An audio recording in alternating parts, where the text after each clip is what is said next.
आज हम आपके लिए कहानी लेकर आए हैं। यह है एक राजा और उसकी दो रानियों की। बहुत समय पहले की बात है। एक स्वर्ण नगरी नामक राज्य था। यह राज्य हर संसाधन से संपन्न था। इस राज्य की प्रजा खुश थी, किसी को किसी चीज की कमी नहीं थी। स्वर्ण नगरी के राजा की दो रानियां थीं। बस राजा को एक बात की चिंता खाई जा रही थी कि उसकी कोई संतान नहीं थी। राजा का अधिकतर समय अपनी बड़ी रानी के साथ बीतता था, क्योंकि वह बहुत ही सुशील और व्यवहार कुशल थी। राजा को हमेशा उचित सलाह देती थी। वह राज्य की परेशानियों का हल निकालकर राजा को बताती थी। राजा की छोटी रानी बहुत ही कपटी और धूर्त थी। हमेशा अपनी तारीफ सुनना पसंद करती थी। छोटी रानी के एक दासी थी जो जादू टोना करना जानती थी, और कई लोगों पर उसने इसका प्रयोग भी करके उनको बर्बाद किया था।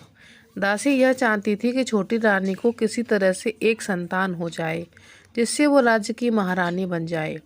इससे दासी को अपनी मनचाही तरीके से राज्य में शासन करने का मौका मिल जाए। परंतु दासी अपने उद्देश्य में सफल नहीं हो सकी और उसके मंसूबों में पानी फिर गया। एक दिन राजा अपनी बड़ी रानी के साथ वन विहार को गए थे।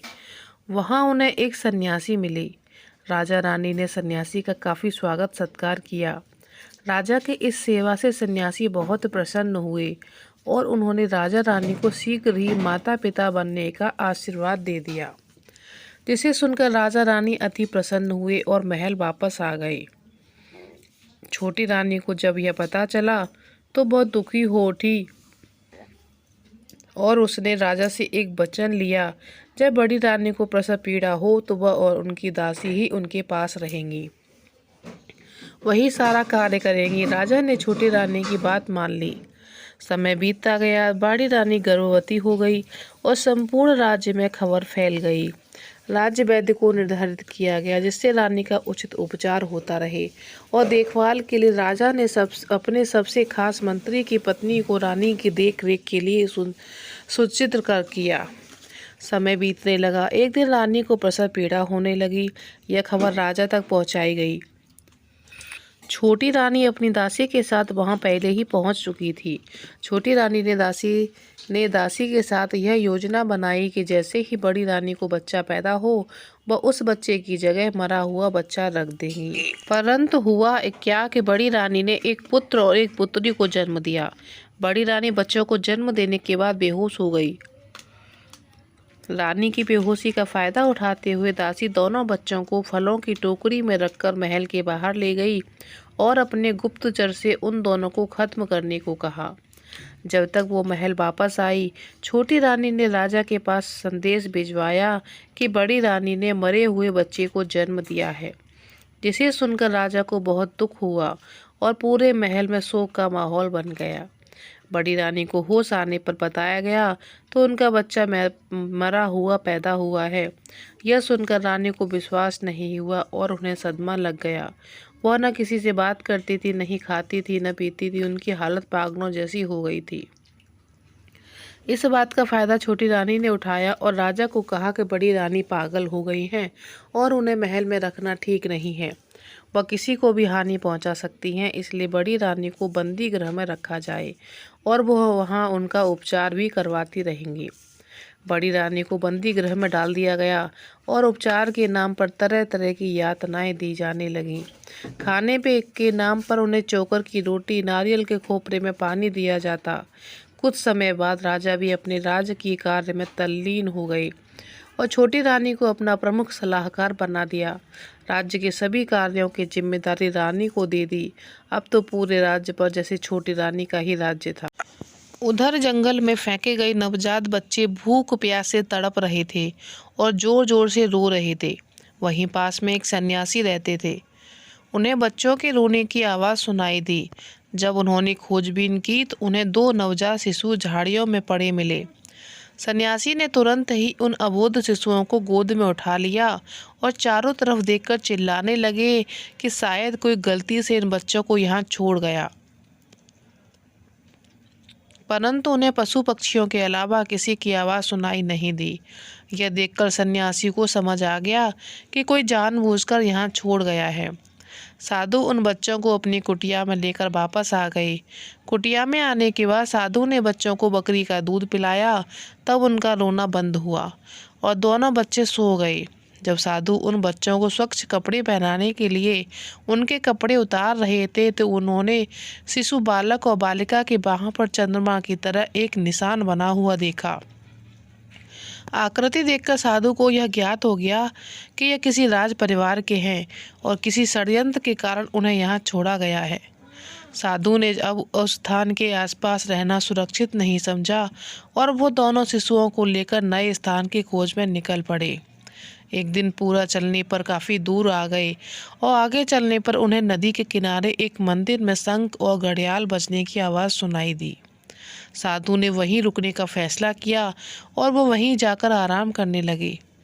गांव के लोग जब पूजा करने के लिए इकट्ठे हुए तो उन्होंने वह साधु को दो छोटे बच्चों को देखा तो वो उनसे बातचीत करने लगे। सब लोगों को रजामंदी से साधु वहीं रहने लगे और मंदिर की देखरेख, आरती और पूजा का कार्य भी करने लगे। गांव के लोगों की मदद से वह कुटिया का निर्माण किया गया। गांव के एक अमीर व्यक्ति ने उनके लिए खाने पीने और दूध आदि की व्यवस्था कर दी। साधु उन दोनों बच्चों के साथ वहीं आराम से रहने लगे और कुछ ही सालों में दोनों बच्चे दिन दूनी रात चौगुनी रूप में बढ़ गए।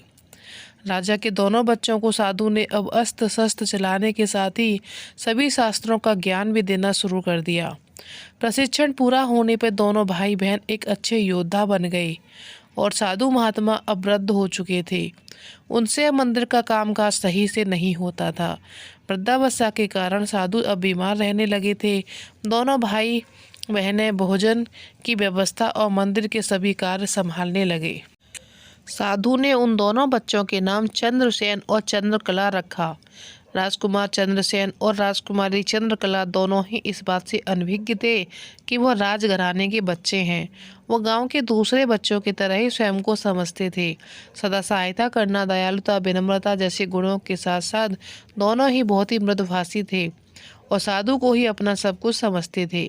कैसे कई बार वर्ष बीत गए, साधु और वृद्ध हो चले थे और उन बच्चों को यह सच बताना चाहते थे कि वह कौन है, परंतु वह यह सोचकर डर जाते कहीं ये सत्य ही दोनों स्वर्ण नगरी के राजकुमार और राजकुमारी हैं या किसी अन्य को पता चलने पर कहीं इनको मारने का प्रयास न किया जाने लगे।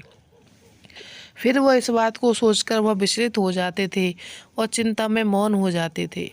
चंद्रसेन और चंद्रकला अब युवा हो चले थे। दोनों बहुत ही कुशल योद्धा थे।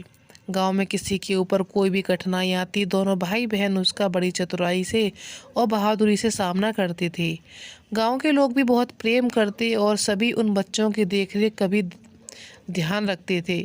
गांव के किसी व्यक्ति को यह ज्ञात नहीं था कि ये दोनों साधु के बच्चे नहीं हैं। साधु ने भी कभी किसी को यह ज्ञात नहीं होने दिया। यहाँ आने पर सभी को यही बताया कि ये दोनों बच्चे उनके छोटे भाई के बच्चे हैं।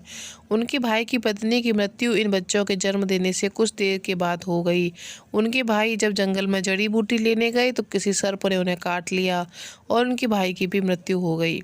तब से ये दोनों बच्चों के माता पिता वही हैं और इन बच्चों के सिवाय संसार में साधु का और कोई नहीं है। इस प्रकार ग्रामीण भी उन सभी की रक्षा करते और उनका विशेष ध्यान रखते। एक दिन संध्या काल की आरती समाप्त होने पर कुछ ग्रामीण मंदिर परिसर में ही बैठकर भोजन कीर्तन कर रहे थे।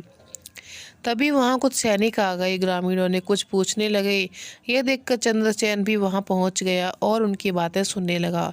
सैनिकों ने बताया कि भारत के जंगल में कुछ जंगली सुअरों का झुंड घुस आया है जो आसपास के गांव में घुसकर फसलों को नष्ट कर रहा है तथा ग्रामीणों को भी घायल कर रहा है। इसलिए सभी ग्रामीणों को सावधान करने आए हैं जो कोई व्यक्ति संध्या के बाद अकेला घर से बाहर न जाए और खेत खलिहान में रात्रि में ना रहे। यह सुनकर सभी ग्रामीण डर गए। सैनिक भी वापस चले गए। चंद्रसेन ने सभी को घर जाने के लिए कहा और स्वयं भी वहां से चला गया। रात का समय था। चंद्रसेन को कुछ आवाज़ सुनाई दी। जब उसने अपने घर की छत से बाहर देखा तो उन्हें बहुत से जंगली सुअर बाहर घूमते हुए दिखाई दिए। वह चुपचाप नीचे आ गया और सुअरों को किस प्रकार स्वर्ण नगरी राज्य से बाहर निकाला जाए यह युक्ति सोचते सोचते उसे कब नींद आ गई उसे पता ही नहीं चला। जब उसे सुबह उसकी छोटी बहन ने उसे जगाया, तब उसने बाहर आकर देखा कि कुछ गांव वाले एकत्रित हैं। गांव वालों के पास गया तो गांव वाले उसे मंदिर के परिसर में ले गए। वहां देखा कि मंदिर के बगीचों को सुनों ने बहुत नुकसान पहुंचाया है, पौधों को नष्ट कर दिया, पास के खेतों को भी उतार दिया। इस कारण सभी ग्रामीण बहुत परेशान और दुखी थे। उनका दुख और परेशानी देखकर साधु ने ग्रामीणों को समझा बुझाकर उन्हें दोबारा बगीचा लगाने और खेत साफ कर फसल उगाने की सलाह दी। इस प्रकार गांव वालों ने उनकी बात मानी और खेतों और बगीचों की साफ सफाई करके दोबारा बोलने के कार्य में लग गए। दोस्तों, आज आपको इस कहानी का इतना ही पार्ट मिलेगा। आगे का पार्ट अगर आप देखना चाहते हैं तो मुझे कमेंट में बताइएगा। और आपको कुछ दिनों के बाद में अगले आपको स्टोरी देखने को मिलेगी। बहुत ही इंटरेस्टिंग स्टोरी है, तो फुल वॉच करिएगा और मेरे चैनल को लाइक और शेयर और सब्सक्राइब ज़रूर करिएगा। धन्यवाद दोस्तों।